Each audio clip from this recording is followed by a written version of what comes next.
Swahili. If you're on the right hand side of the truck, please watch your hands, arms, feet, and legs. Those doors are going to come to a close.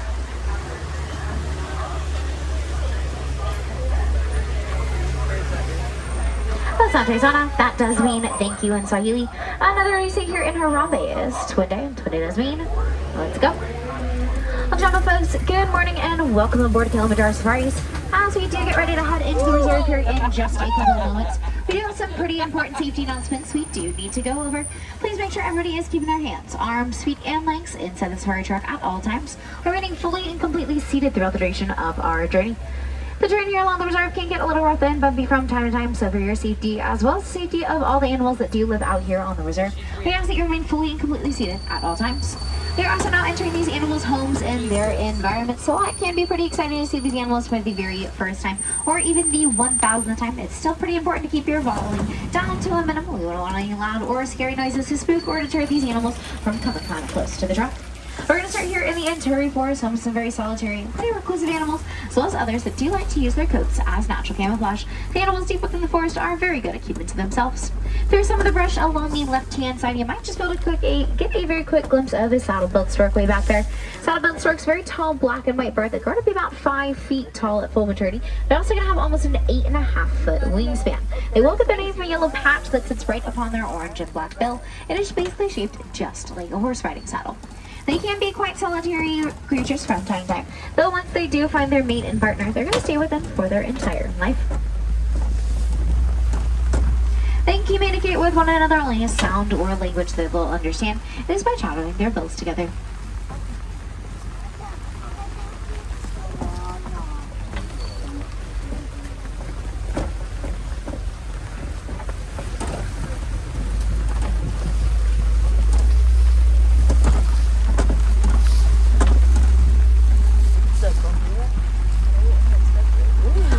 Just towards the edge of the forest, I do see 2 different type of forest-dwelling antelopes. We're going to make our way a little bit closer.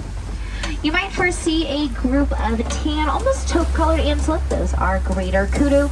And then also maybe some coppery brown-colored ones as well. Those are going to be bongo. Both bongo and greater kudu will look nothing alike, but they do have a main similarity between the two. White stripes along the side of their body that help protect them against any danger. Those white stripes will all act as the sun is reflecting off the leaves and thickets they're hiding by, giving the illusion to any danger that they're not actually there. A little bit about those individuals. The greater kudu is going to be one of the tallest residents in different forest regions. You see about 55 inches at their shoulder. And then the bongo are going to have horns that sit a little bit further back on their skull rather than straight up and down. This creates kind of an acute angle and will leave their horns further back on their skull. That way they do not get caught in anything, causing themselves to become injured. We have migrated right down to the Safi River. It's home to a lot of the aquatic, maybe even semi-aquatic animals known for doing a lot of swimming in the water, as well as hanging out along the shore. Just there on the right-hand side along the bay of the river, you're going to be able to find some pink-backed pelicans. Pink-backed pelicans do get their name from the pink patch of skin hides underneath their wings, along their spine and their back. Patch of skin is going to become more brighter, very vibrant throughout mating season. And then breaking the surface of the water here along the left-hand side, we've got a group, what is known as a float of Nile hippopotamus. Nile hippopotamus can hold their breath fully submerged in the water for several minutes at a time. Hanging out within the water, though, during the daytime helps protect their very sensitive skin.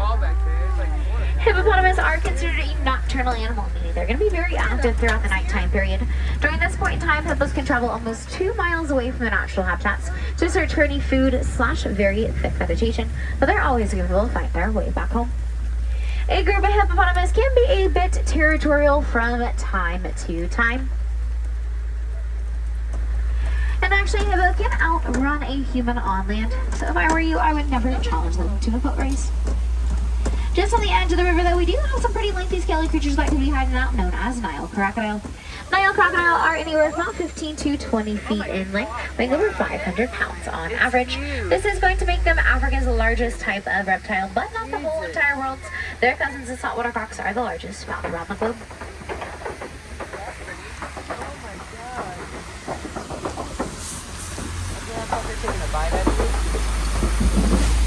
Nile crocodile like protecting their own as much as they possibly can if there's any danger nearby.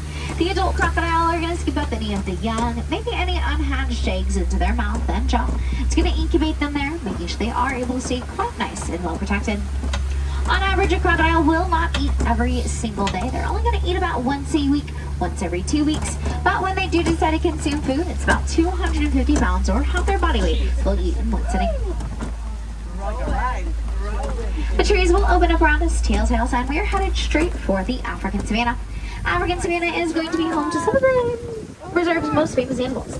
As we do make our way down there, you're going to see pretty large, very leafless, almost looks like the tree there was planted upside down. It's actually just a baobab tree, and I promise you, it's right side up. It does maintain this pretty barren status for the majority of the year. That way can focus on storing thousands and thousands of gallons of water, but all the animals here along the African savanna will have complete and easy access to by simply poking a hole right on into the baobab tree's bark, drinking out any water they're going to need or want. It's quite important during warmer summer months, especially throughout drought season, when water is just a bit hard to come by. This is where the baobab tree will step up, keep these animals very nice and well hydrated. Only time we can find one sprouting smoothies is throughout rain or monsoon season, which does only occur about 2 to 3 months out of the year. Just like the very first animal we're going to find here along the savanna is going to be a group, or what is known as a dazzle, of Hartsman mountain zebra. Group of zebra are referred to as a dazzle because when they do start running in quite a collective motion, stripe pattern not only creates a bit of a haze or a dazzle for our human eyes, but as well as for predators' eyes. Hartsman mountain zebra are considered one of 3 different types of zebras native to regions and countries in Africa. They are going to be the smallest, though, out of the 3, only growing to be about 4 feet tall. Within the first few days or even weeks of birth, newborn zebra foals can imprint, which means remember their mom's stripe pattern. That way they can identify them in a very large dazzle. Those groups can grow upwards into the thousands, maybe even the tens of thousands, so it's pretty important those little ones are able to keep up. Over these hedges here on the left-hand side, tucked within this rock alcove, or what is known as a den, you're going to find a pack of African painted dogs sleeping. African painted dogs are considered this man's most successful hunter due to how they live and hunt in their pack-like mentality. They can outrun their prey by just about 3 miles or even a complete exhaustion. They do have success rates better than lions and hyenas combined. Typically going to live in a group upwards of about 7 to 27 dogs in total. See him? Look at his big old dome. Are you trying to see what it is? He's an ankle cattle. Along the right-hand side and left-hand side, there is going to be a herd of Ankole cattle. Very large cows, but quite impressive horns on top of their head. They can grow to about 36 inches in length. Each horn, though, is completely lightweight because of the honey-like comb structure found on the inside. Also, a Maasai giraffe here along the left-hand side, world's tallest residents, standing anywhere from about 14 to 20 feet tall. And then off in the distance, there are going to be some reddish-brown colored antelope back there. Those are sable antelope. They get their name from the coloration of their coat. Basically resembles a shade known as sable brown. There also is an eland just along the hill there to the left-hand side. That very large tan antelope. Kind of spirally horns on top there. Elands are just about 6 feet at the shoulder, weighing over 2,000 pounds at full maturity. Makes them the largest antelope here along the reserve. But despite that, they can jump 8 feet straight up into the air from a standstill position. Maasai giraffe are easily identified from other type of giraffe based along their spot pattern. Maasai giraffe do have more of a rough, jagged edge to their spots, like little torn pieces of paper, leaves, or puzzle pieces. Other type of giraffe, known as the reticulated giraffe, do have a very crisp or smooth edge to their spots. Though they're all ruminants, which means they are always eating, unlike those crocodiles, about 19 to 21 hours a day. Due to how much food they can pull off the trees here on the savanna in a single given day, has earned their nickname as a tree trimmer. Right hand side, we've got a migrating herd of wildebeest. They love to travel. Once a year, about 1.5 million wildebeest are going to come together to travel over 1,000 miles across the plains of the savanna. During that journey, and as well as throughout drought season, they can go multiple days without any sort of water. Their body is meant to sustain this period of time without any hydration, but our human bodies most definitely are not. So even with temperatures being on the cooler end, it's still pretty important to keep your body nice and well hydrated. Wildebeest will sometimes also be referred to as gnu, spelled G-N-U. They do get their name from this sound that they will use to communicate with one another.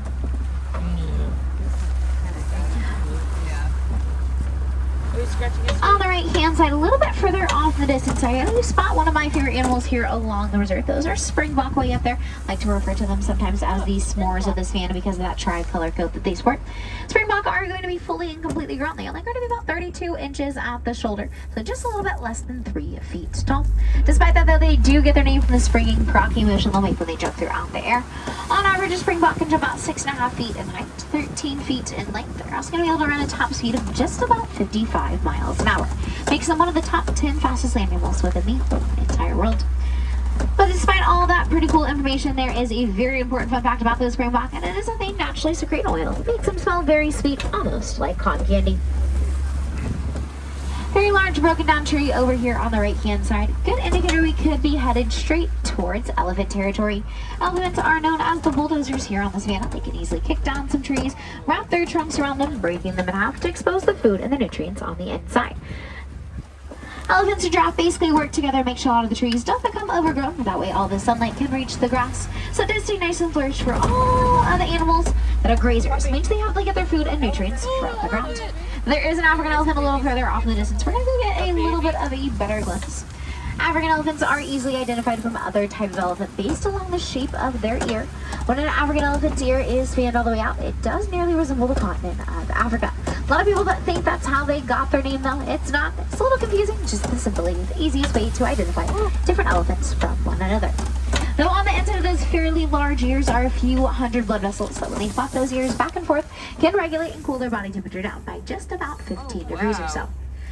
We're going to be an animal that heavily relies on the use of prehensile muscles. Types of muscles their trunks are made of. Prehensile does mean finger-like, so those trunks will help wrap around different branches, vines, and stems, get some of all the food and nutrients they could ever need or want. But from time to time, elephants are going to use their trunks to pick up sand. No need to worry, they will not eat or consume those tiny grains of sand. Simply toss them along their back, neck, top of their head to act as a very natural sunscreen and moisturizer.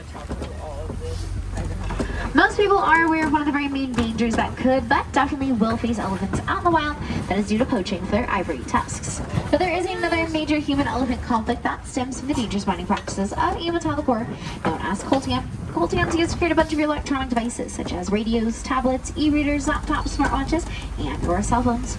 Currently, the mining practices, though, for coltan do release some pretty harsh toxins or chemicals into the elephant's natural environments. It does result in quite a large habitat loss. So what us as humans can do is extremely easy and very, very simple. We just need to recycle any and all of our electronic devices at the end of their lifespan. This coltan never goes bad, does not expire. That way we can reuse the coltan or giving all the elephants in the wild a very good chance of survival.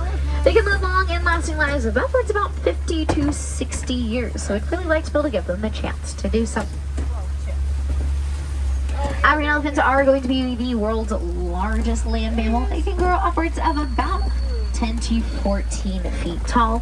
Female elephants are upwards about 8 to 9,000 pounds. Males, though, are going to trend upwards of about 12 to 14,000 pounds. So noticeable difference in size between females and males. Though when they are first born, only about 250 pounds to 300 pounds. Then they'll grow from there. A gestational period, though, is going to be the longest. It's about 22 months, so just shy of 2 years. Now, there is a matriarchal society of African elephants here along the left-hand side. Group of female elephants led by one of the oldest, one of the most wisest females, who is known as the matriarch. She is going to be put in charge because she does have one of the best memories within the group and take them to good old watering holes and stomping grounds. Males, though, once they do reach full maturity or just around it, go off and form their own herd, known as a bachelor troop, or they could even remain quite solitary and reclusive. Really just does depend, though, on the male's preferences. Female elephants will typically live with their moms, their sisters, their aunts, their grandmas, maybe even their great-grandmas throughout nearly their whole entire lifespan. Oh, wow. Coming up on their own private island, we've got a group of what is referred to as a flamboyance of greater flamingos. Greater flamingos are going to be considered the lightest color of pink flamingo because when they hatch from their eggs, their feathers are not pink, they're actually dark gray. They will get a subtle pink coloration as they get older due to the amount of brine shrimp that they consume. It's a very, very tiny shrimp. It has a metal or protein on the inside known as beta carotene. So basically the more shrimp they eat, the pinker their feathers could become. The less shrimp they eat, the gray of their feathers will stay. Really just does depend on how you look at it. On average, though, a greater flamingo can stand at about 4 to 4.5 feet tall, which does make them the tallest species of flamingo. Headed into some of the red clay and covey rocks here, we're passing on into a different part of the savanna, known as the eastern savanna. Right off the bat, we will be met by an ostrich. Now, ostriches are going to be about 9 feet tall, little less than 300 pounds. They are going to be a flightless bird, despite the fact that they do sport wings. These wings are just used for a bit of guidance as well as balance. Again, they're about 9 feet tall, little less than 300 pounds. Those wings nearly not large enough to help them fly throughout the air.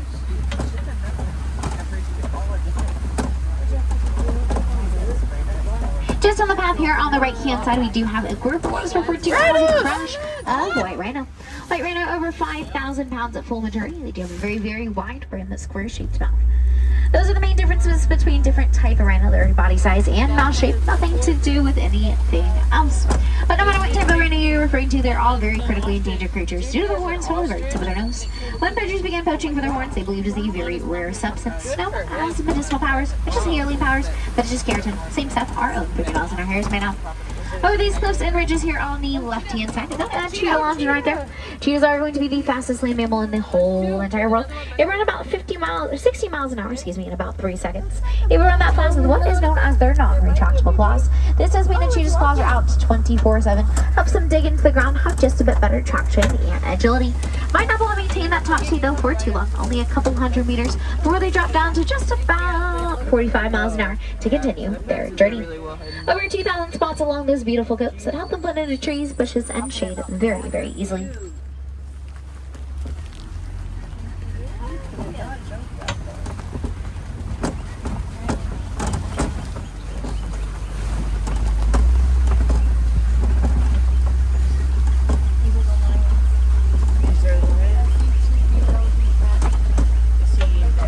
On these Kobe rocks here to the left-hand side, you can barely see them, but there are some lions resting just along the edge of those rocks. Lions are going to sleep about 16 to 20 hours a day. They do take their beauty rest very, very seriously. It helps them build up all their energy and their stamina. So once they go hunting at night, they're able to stay very nice and well rested. So we'll let them get that beauty rest. Lioness or female lions are the main hunters in different prides and pairs. Males will stay back to keep a watchful eye on the surroundings and habitat. Right-hand side, those are waterbuck. Waterbuck skin pretty much creates an oily substance, leaves them waterproof to the touch, no matter if they got caught in a rainstorm like this morning, or even took a swim in the local watering hole. Waterbuck are going to be one of the very few animals along natural savannas that does not migrate. They will situate themselves around wetlands or in big bodies of water to help protect them from larger predators like the lions. Big cats are very scaredy cats of big bodies of water, so they'll walk themselves out into the middle of the watering source when that predatory danger is nearby to help protect them.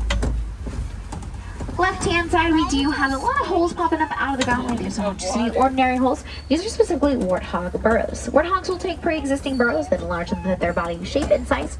Living deep within those burrows can help protect them from natural elements like the weather, as well as predatory elements. So with it being a bit rainy this morning, I guarantee you they're deep within those burrows, keeping themselves nice and dry.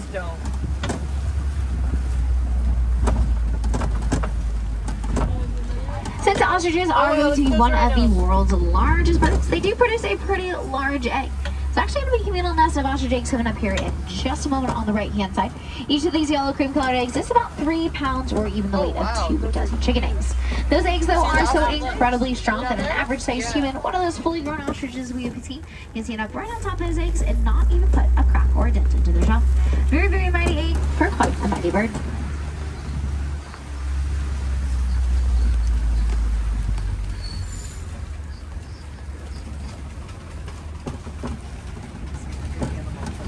Say goodbye to the savannah and hello to Magadi Glen. The Glen is home to the warden here along the reserve. This is where they're going to keep quite a watchful eye on all the happenings while also conducting a bit of conservation education as well as some research. From time to time, the warden will be kept nice and well accompanied by one animal in particular. That is a herd of Nigerian dwarf goats. Nigerian dwarf goats, very small dairy goat from Western Africa. They do only grow to be about 3, maybe 3.5 feet tall.